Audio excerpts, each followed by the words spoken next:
बोलो गरबा महारानी की जय, बोलो गणेश भगवान की जय, बोलो पार्वती मैया की जय, बोलो गणेश शंकर भगवान की जय। करवा चौथ व्रत कथा। यह व्रत अति प्राचीन है। इसका प्रचलन महाभारत से भी पूर्व का है। यह व्रत की विधि कार्तिक मास के कृष्ण पक्ष की चतुर्थी को करवा चौथ कहते हैं। सुहागनवती स्त्रियों के लिए है बहुत ही श्रेष्ठ व्रत है। स्त्रियां इस व्रत को पति के दीर्घ जीवों होने के लिए करती है। इस दिन सुहागिन स्त्री चावल पीसकर दीवार पर करवा चौथ बनाती है। इसे वर कहते हैं।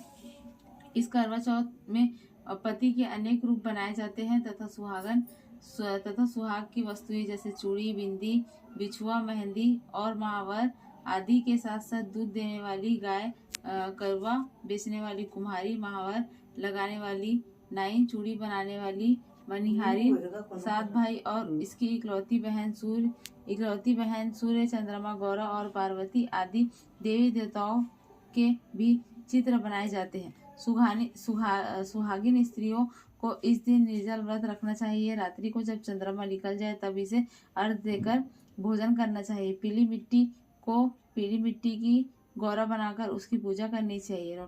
यदि दीवार पर करवा चौथ बनाने में कोई असुविधा हो तो करवा चौथ का चित्र बाजार से लाकर दीवार पर चिपकाया जा सकता है। करवा चौथ व्रत कथा 1।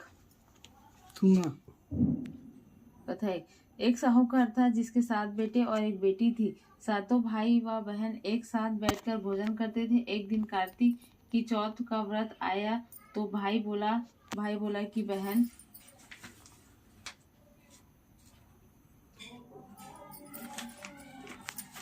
आओ बहन भोजन करे। बहन बोली कि आज करवा चौथ का व्रत है, चांद उगने पर ही भोजन खाऊंगी। तब भाइयों ने सोचा कि चांद उगने तक तो बहन भूखी रहेगी, तो एक भाई ने दिया जलाकर दूसरे भाई ने छन्नी लेकर उसे ढका और नकली चांद दिखाकर बहन से कहने लगे कि चल चांद उग गया है, अर्घ दे दे। बहन अपनी भाभीियों से कहने लगी कि चलो अर्घ दे। तो भाभियाँ बोली तुम्हारा चांद उगा होगा, हमारा चांद तो रात को हो गया होगा। बहन ने जब अकेले ही अर्घ दे दिया और खाने लगी तो पहले ही ग्रास में बाल आ गया, दूसरे ग्रास में कंकड़ आया और तीसरे ग्रास मुंह की ओर किया तो उसकी ससुराल से संदेशा आया कि उसका पति बहुत बीमार है, जल्दी चलो। माँ ने जब लड़की को विदा किया तो कहा कि रास्ते में जो भी मिले उसके पाँव लगना और जो कोई सुहाग का आशीष दे तो उसके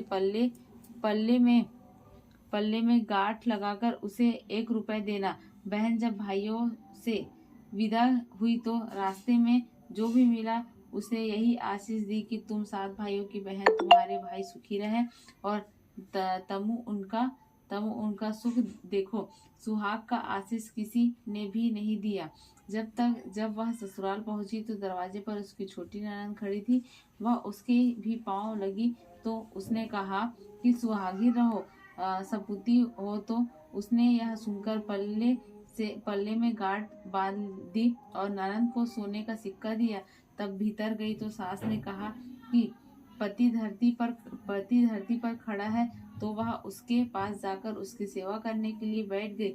बाद में सास ने दासी के हाथ बची खुची रोटी भेज दी। इस प्रकार से समय बीतते मार्गशीर्ष की चौथ आई तो चौथ माता बोली करवा ले भाइयों की प्यारी करवा ले। लेकिन जब उसे चौथ माता नहीं दिखलाई दी तो वह बोली कि हे माता, आपने मुझे उजाड़ा तो आप भी मेरा उद्धार करोगी, आपको मेरा सुहाग देना पड़ेगा।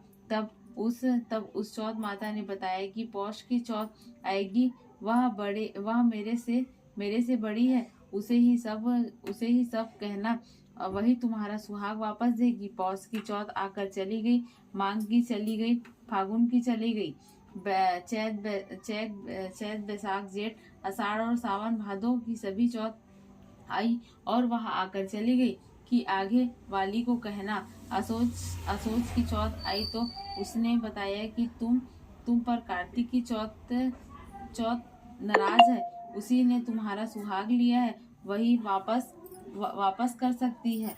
वही आएगी तो पांव पकड़कर विनती करना। यह बताकर वह चली गई। प्रभु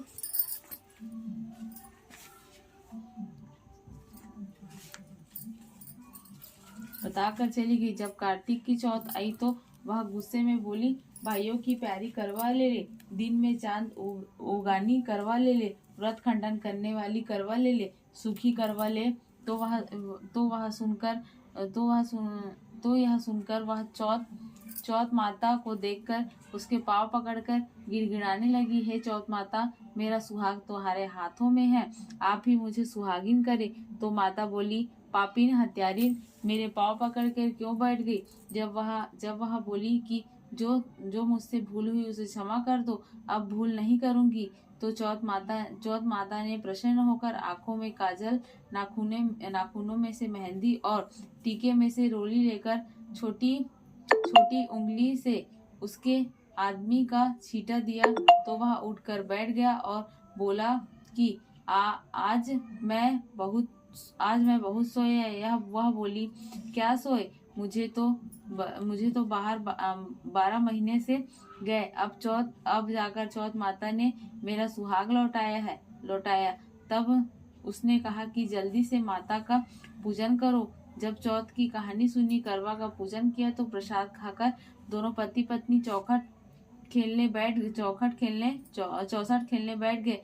नीचे से दासी आई, उसने उन दोनों को चौसठ पासे से खेलते देखा तो उसने सासू जी को जाकर बताया। तब से सारे गांव में यह बात प्रसिद्ध होती गई कि सब स्त्रियां चौथ का व्रत करें तो सुहाग अटल रहेगा। जिस तरह से साहूकार की बेटी का सुहाग दिया, उसी तरह से चौथ माता सबको सुहागिन रखे। यही करवा चौथ के उपवास की सनातन महिमा है। बोलो करवा महारानी की जय।